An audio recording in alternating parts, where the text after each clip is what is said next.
Hey guys, in today's Star Wars fan fiction, we are going to go through what if Yoda and Obi-Wan went to fight Anakin on Mustafar. What would have happened had they both gone to Mustafar and fought Anakin together instead of splitting up?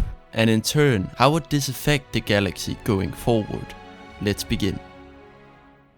After Yoda and Obi-Wan retake the Jedi Temple, they learn the terrible truth. Anakin was the one behind the horrific slaughters of the Jedi, and even the younglings. They both agreed that the best plan would be to take on Anakin together, but first they had to find him.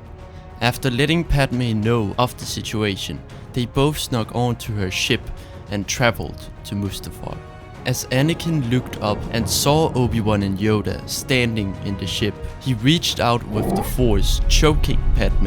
Yoda immediately jumped out and Force pushed Anakin back, stopping him, while Obi-Wan ran over to check on Padme. This angered Anakin even more. Although Anakin was filled with rage, he was surprised to be standing in front of Grand Master Yoda himself, and honestly a little bit afraid. He ignited his dark blue blade as the bubbling lava flowed. Now this fight would not go in Anakin's favor. While Anakin was incredibly powerful and had the potential, he was too conflicted and unable to channel that power in this moment. Obi-Wan alone was able to defend himself for long enough to get the upper hand in the end. Adding Yoda in there's no way Anakin would win this. This would mean that the fight would be way shorter than the one we got in the movies. Anakin turned to strike at Obi-Wan when Yoda quickly flipped to the side and striked at Anakin's legs, cutting them in half, leaving him defenseless on the ground, just in time for the Emperor's shuttle to arrive on Mustafar. Yoda ordered Obi-Wan to take Padme inside the ship, where she would be safer. Darth Sidious stepped out of the ship and walked towards Yoda as layers of molten rock and ash built up from the volcanic surface. Knowing that Kenobi would join the fight very soon, Sidious wasted no time. He raised his hands and sent a bolt of lightning towards Yoda before he could react to it. Sidious laughed as he raised his hands for another strike. This time, Yoda quickly got up on his feet and jumped to the side, igniting his green blade. Yoda quickly dodged every lightning bolt Sidious sent as he moved closer and closer to Sidious. Sidious finally ignited his crimson red blade and twirled towards Yoda, attempting the same move he did on the 4 Jedi Masters. However, Yoda was far faster than them, and he managed to block the attack. Fairly evenly matched, they both exchanged blows at a pace far greater than any duel before.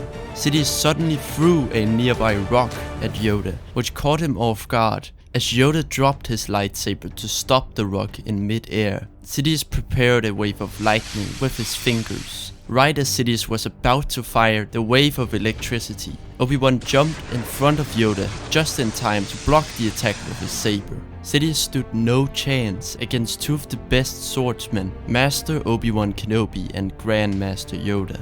He couldn't believe it. All this time he had spent slowly turning Anakin and building his power in the galaxy. And it all would end like this.